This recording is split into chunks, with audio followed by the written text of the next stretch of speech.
ഇനി നിങ്ങൾ 10th അങ്ങനെയാണെന്നുണ്ടെങ്കിൽ this video is for you. ഇന്നത്തെ വീഡിയോയിൽ ഞാൻ പറഞ്ഞിട്ട് പോകുന്നത് SLCയിലോട്ട് വേണ്ട കുറച്ച് ടിപ്സ് ആൻഡ് ട്രിക്സ് ആണ്. മോർ SLC റിലേറ്റഡ് കണ്ടന്റ്സ് വേണ്ടിയിട്ട് ഈ ചാനൽ ഇപ്പൊ തന്നെ സബ്സ്ക്രൈബ് ചെയ്തേക്ക്. Tip number 1, set A proper time table.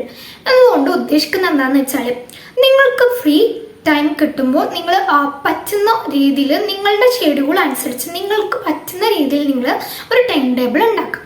അതായത് നിങ്ങൾ ഇപ്പോൾ സ്കൂൾ തുറന്നിട്ടുള്ള കേസാണ് ഞാൻ പറയുന്നത്. ഇപ്പോൾ ഓൾമോസ്റ്റ് വെക്കേഷൻ കഴിയാറായി. ഇപ്പോൾ പഠിച്ചവരുണ്ടാവും ആൻഡ് പഠിക്കാത്തവരുണ്ടാവും.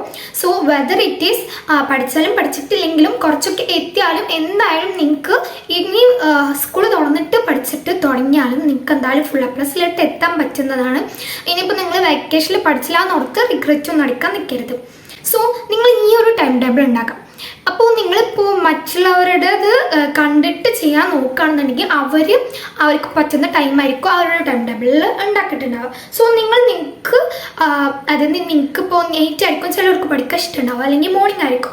ഏത് സമയത്താണ് നിങ്ങൾക്ക് ഇഷ്ടം വെച്ചാൽ അതനുസരിച്ച് നിങ്ങളൊരു ടൈം ടേബിൾ ഉണ്ടാക്കാം. ആൻഡ് ഈ ഒരു ടൈം ടേബിളിൽ നിങ്ങൾ എല്ലാ സബ്ജക്ട്സും ഇൻക്ലൂഡ് ചെയ്യാനായിട്ട് ശ്രദ്ധിക്കുക. നിങ്ങൾക്ക് ഇഷ്ടമില്ലാത്ത സബ്ജക്ട്സ് ലാസ്റ്റ് പഠിക്കാമെന്നോ അല്ലെങ്കിൽ ഇത് ഈസിയാണ് എനിക്ക് പിന്നീട് പഠിക്കാമെന്നൊന്നും ഓർത്തിട്ട് നിങ്ങൾ അങ്ങനെ വെക്കരുത്. എല്ലാ സബ്ജക്ട്സും ഇതിൽ ഇൻക്ലൂഡ് ചെയ്യാം. Tip number 2, make note writing habits. Note writing habit ഉണ്ടാക്കാന്ന് വെച്ചാൽ ഷോർട്ട് നോട്ടാണ് നിങ്ങൾ മെയിനായിട്ട് ഫോക്കസ് ചെയ്യേണ്ടത്.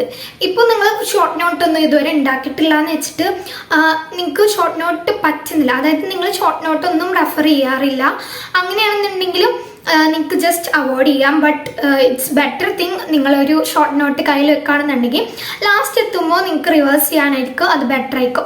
ഡെയിലി ടെക്സ്റ്റ് വായിക്കുക. ടെക്സ്റ്റ് വായിച്ചിട്ട് നിങ്ങൾക്ക് ഇമ്പോർട്ടൻ്റ് ആയിട്ട് തോന്നുന്ന അല്ലെങ്കിൽ നമ്മുടെ ടീച്ചേഴ്സ് അല്ലെങ്കിൽ നിങ്ങൾ യൂട്യൂബ് ക്ലാസ്സൊക്കെ റെഫർ ചെയ്യുന്നുണ്ടെന്നുണ്ടെങ്കിൽ അതൊക്കെ നോക്കിയിട്ട് മെയിൻ പോയിന്റ്സ് ചെറിയ ഒരു ഷോർട്ടായിട്ട് നിങ്ങൾക്ക് മനസ്സിലാവുന്ന രീതിയിൽ നിങ്ങൾ എഴുതി വെച്ചിട്ട് നിങ്ങൾ ഉണ്ടാക്കുകയാണെന്നുണ്ടെങ്കിൽ അത് നല്ലതായിരിക്കും. മാത്സിൽ ആ ഷോർട്ട് നോട്ട് എങ്ങനെ ഉണ്ടാക്കാന്ന് വെച്ചാൽ എന്താണ് നമ്മൾ ന്യൂസ് പ്രിന്റ് എടുത്തിട്ട് രണ്ടാഴ്ച മടക്കിയിട്ട് ആ ചാപ്റ്ററിന്റെ ഹെഡിങ് കൊടുക്കുക. എന്നിട്ട് അതിൽ ഇമ്പോർട്ടൻ്റ് ആയിട്ടുള്ള ഫോർമുലാസ് അതെങ്ങനെയാണ് അപ്ലൈ ചെയ്യേണ്ടത് അങ്ങനെ ഒരു ഇതിൽ എഴുതി വെക്കാം. അത് ഭയങ്കര യൂസ്ഫുൾ ആയിരിക്കും. അതുപോലെ തന്നെ കെമിസ്ട്രി, ഫിസിക്സ്, കെമിസ്ട്രിയിൽ ഓർഗാനിക് ഒക്കെ ഇതുപോലെ ചെയ്താൽ നല്ല യൂസ്ഫുൾ ആയിരിക്കും. ഫോർമുലാസ് ഒക്കെ എഴുതി വെക്കുക, അല്ലെങ്കിൽ മെയിൻ പോയിന്റ്സ് ഒക്കെ എഴുതി വെക്കുക. ടിപ്പ് നമ്പർ 3, PYQs റെഫർ ചെയ്യാം. PYQs റെഫർ ചെയ്യുന്നത് ഭയങ്കര ഇമ്പോർട്ടൻ്റ് ആയിട്ടുള്ള ഒരു കാര്യമാണ്. കഴിഞ്ഞ വീഡിയോയിൽ ഞാൻ പറഞ്ഞിട്ടുണ്ടായിരുന്നു ഞാൻ അധികം PYQs 10th നോക്കിയിട്ടുണ്ടായിരുന്നില്ല എന്ന്. ഞാൻ കാരണം യൂട്യൂബ് ക്ലാസ്സിൽ തന്നെ മെയിനായിട്ട് PYQ ആണ് അവർ ഇതാക്കിയിട്ടുണ്ടായിരുന്നത്. പിന്നെ ഞാൻ PYQ നോക്കാത്തതിൻ്റെ മറ്റൊരു റീസൺ എന്താണെന്ന് വെച്ചാൽ ഞങ്ങൾക്ക് ഡെയിലി എക്സാംസ് ഉണ്ടായിരുന്നു 10th. സോ PYQ എന്ന് പറയുന്നത് ഭയങ്കര ഇമ്പോർട്ടൻ്റ് ആണ്. നിങ്ങൾക്കിപ്പോൾ 1 ഇയറിലെ PYQ ഉണ്ടാവുള്ളൂ, എങ്കിൽ പോലും നിങ്ങൾ ആ ഒരു 1 ഇയറിൽ നോക്കുക. ആൻഡ് മോഡൽ ക്വസ്റ്റ്യൻസ് ഒക്കെ നിങ്ങളുടെ ടീച്ചേഴ്സ് തന്നെ തരുന്നതായിരിക്കും. അപ്പോൾ ഗൂഗിളിലോ അല്ലെങ്കിൽ HSS ലൈവ് അതിലൊക്കെ ഉണ്ടാവും നിങ്ങൾക്ക് പറ്റുന്ന ക്വസ്റ്റ്യൻസ് ഒക്കെ. ഇത് ഇപ്പോൾ കഴിഞ്ഞ വർഷത്തെ PYQ നിങ്ങൾ എടുത്ത് നോക്കുകയാണെങ്കിൽ നിങ്ങൾക്ക് 1 ഇയറിൻ്റെ ഉള്ളൂ, അതെന്തായാലും നിങ്ങൾ ഫുള്ളായിട്ട് നോക്കുക ചെയ്യണം. അപ്പോൾ അങ്ങനെ നോക്കുകയാണെന്നുണ്ടെങ്കിൽ അതിൽ എല്ലാ എക്സാംസും നോക്കുകയാണെങ്കിൽ അപ്പോൾ ഓണം എക്സാം, ക്രിസ്മസ് അങ്ങനെ എല്ലാം നോക്കുകയാണെന്നുണ്ടെങ്കിൽ നിങ്ങൾക്ക് ഈ ഒരു എക്സാം പാറ്റേൺ മനസ്സിലാക്കാൻ പറ്റും. ഇപ്പോൾ ന്യൂ സിലബസ് ആണ്, പാറ്റേൺ ഒക്കെ മാറി വരുന്ന സീസൺ ആയതുകൊണ്ട് തന്നെ PYQ നോക്കുകയാണെന്നുണ്ടെങ്കിൽ എക്സാം പാറ്റേൺ മനസ്സിലാക്കാൻ നിങ്ങൾക്ക് അത് യൂസ്ഫുൾ ആയിരിക്കും. ടിപ്പ് നമ്പർ 4, അതായത് മെയിൻ ഇമ്പോർട്ടൻ്റ് ആയിട്ടുള്ള കുറച്ച് ക്വസ്റ്റ്യൻസ് ഉണ്ടാവും.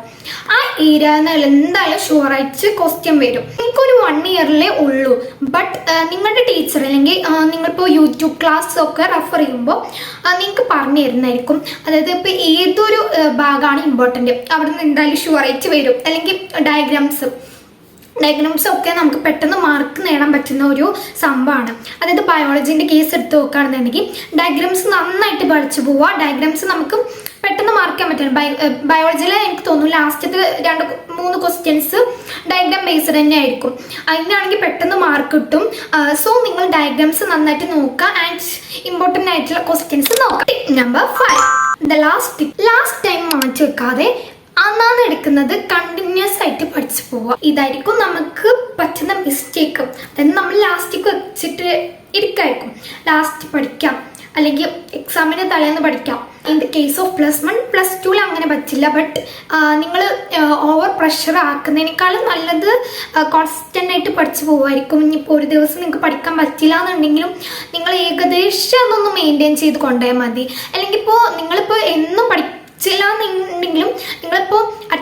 നിങ്ങൾക്ക് ക്ലാസ് ടെസ്റ്റ് ഉണ്ടാവും ഓരോ ചാപ്റ്റർ കഴിയുമ്പോൾ. എനിക്ക് തോന്നുന്നു മിക്ക സ്കൂളുകളിലും ഉണ്ടാവും. അതിനെങ്കിലും ഒന്ന് പ്രോപ്പറായിട്ട് നേർക്ക് പഠിച്ചു പോവുക. ഇത്രയൊക്കെ ഞാൻ ഈ വീഡിയോയിൽ പറയാനായിട്ട് ഉദ്ദേശിച്ചിട്ടുണ്ടായിരുന്നുള്ളൂ. ഇനി നിങ്ങൾക്ക് കൂടുതലായിട്ട് കാര്യങ്ങൾ അറിയുന്നുണ്ടെങ്കിൽ നിങ്ങൾ താഴെ കമൻറ്റ് ചെയ്യുക. So hope this video is useful for you. So that's it for today.